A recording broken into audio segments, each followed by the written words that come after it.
अभी नेक्स्ट देखो, the value of alpha for which 1 3/2 alpha plus 3/2 1 1/2 alpha plus 1/2 equal to 0 lies in which of the following interval. This value of alpha lies in which of the following interval. जैसे A दिया -2, 1 -3, 0 -3/2 comma चाहिए अभी (3/2 0, 3) है ना। तो इसमें से कौन सा परफेक्ट है देखो अभी। देखो अभी कैसे सॉल्व करेंगे। डी से डिनोट करेंगे ये डिटरमिनेंट को। डी इक्वल टू मतलब दिस डिटरमिनेंट दिया डी। डी इक्वल टू क्या दिया है 0 दिया। ओके, मतलब ये देखो डी इक्वल टू वही लिखा है determinant. So we are given that d equal to 0. We need to find the interval for alpha. Let's simplify the determinant using the row operation. इसमें देखो R2 को चेंज करेंगे R2 माइनस R1। R2 मतलब ये रो 2, ये रो 2 को क्या लिखेंगे R2 माइनस R1। जैसे देखो this is R2 minus R1, तो देखो 1 माइनस 1 0, है ना। नहीं तो यहाँ पे नहीं कि पूरा रो 2 लिखेंगे, तो उस हिसाब से भी कर सकते हैं। मतलब 1 माइनस 1 0, जिसमें उसके बाद 1 -3 -3/2 तो कितना था -7/6 alpha plus 1/3 this one R2 minus R1 alpha plus 3/2 तो वो क्या आ गया -7/6।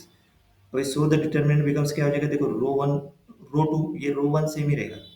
क्या चेंज होगा रो 2 को चेंज किया ना मैंने। रो 2 क्या बन गया 0 -7/6 -7/6।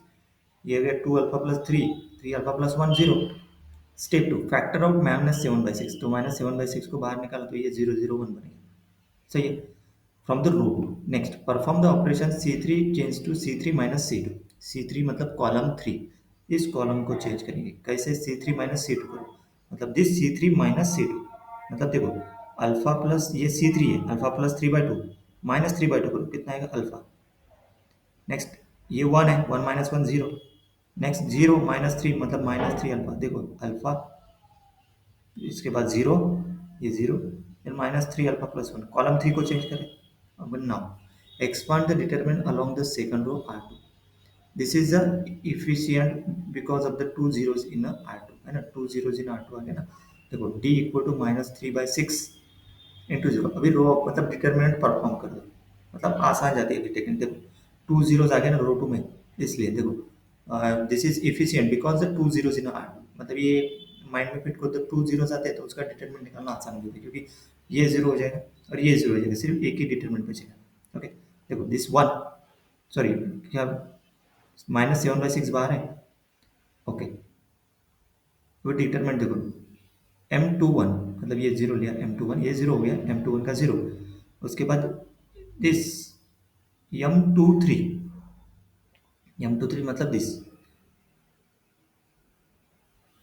ओके अभी ये कैसे लगा डिटरमिनेंट देखो। अभी ये जो लगा है ना मतलब जीरो जीरो इंटू 1 इंटू देखो इस हिसाब से लगा ये रो के हिसाब से।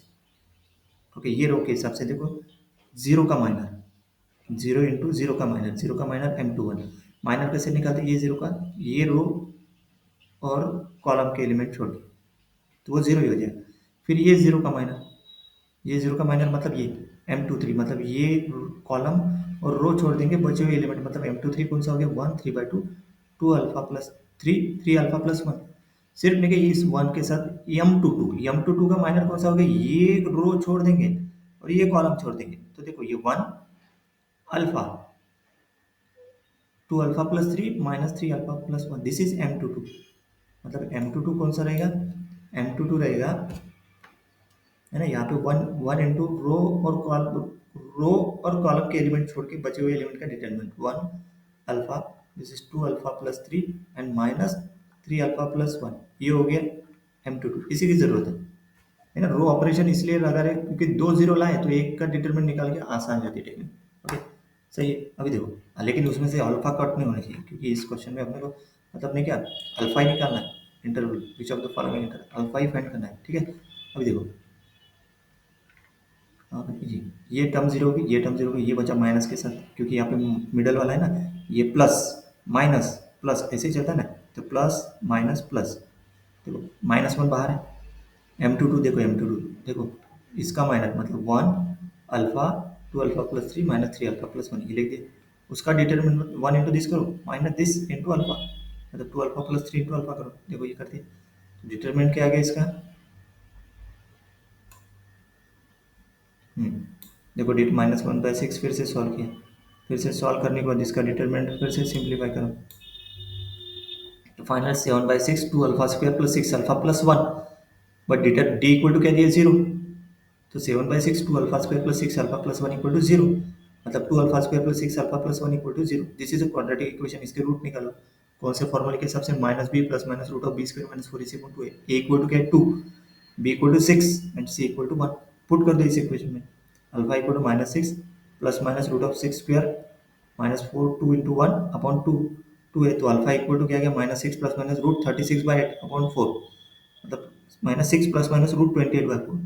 अभी इसमें से 2 को 4 इंटू 7 करो, 4 इंटू 7 2 रूट 7 होता है ना, मतलब कैसे किया वो ऐसे रूट 28 है वहाँ पे, तो उसका लिखा 4 इंटू 7, 4 बाहर निकल गया तो 2 रूट 7, देखो यहाँ पे 2 रूट 7, फिर से कैंसिल हो गया तो अल्फा क्या आ गया -3 plus minus minus 2 root 7 by, है ना, रूट नहीं, ये 2 कैंसिल हो गई, ये 2 है ना, सेपरेट करने के बाद we find the approximate value of alpha to check which of the interval they lie, this is the value of alpha. तो देखो रूट 7 वैरिंग फ्रॉम 2 to 3, तो रूट 7 2 to 3, तो 2 स्क्वायर 4 3 स्क्वायर 9, मतलब 2 to 3 के बीच में रूट 7 है, तो root 7 की वैल्यू सपोज 2.646 है, तो अल्फा 1 लेंगे -3 plus root 7/2, alpha 2 -3 minus root 7/2, तो अल्फा 1 आ गया -0.177 एंड अल्फा 2 -2.823 के आसपास आता है। अभी ये इंटरवल चेक करो, -2 और 1 के बीच में है क्या ये value? Yes, this is incorrect, -2 और 1 के बीच में नहीं है ना, ये देखो ना -2 मतलब नहीं कि -2 के इधर है, वो रियल लाइन के साथ -2.8 दिया, उसके बीच में ही नहीं, -3 to 0 है क्या? यस है, this is answer, possible answer है। देन -3/2 to 3/2 मतलब -1.2 1.5 नहीं है, क्योंकि 2.5 इज नॉट इन दिस, सही है। 0 to 3 है कि नहीं, क्योंकि -0.177 इज नॉट इन दिस, मतलब इंटरवल क्या आ गया B, option B is correct, है ना, मतलब -3, 0। नेक्स्ट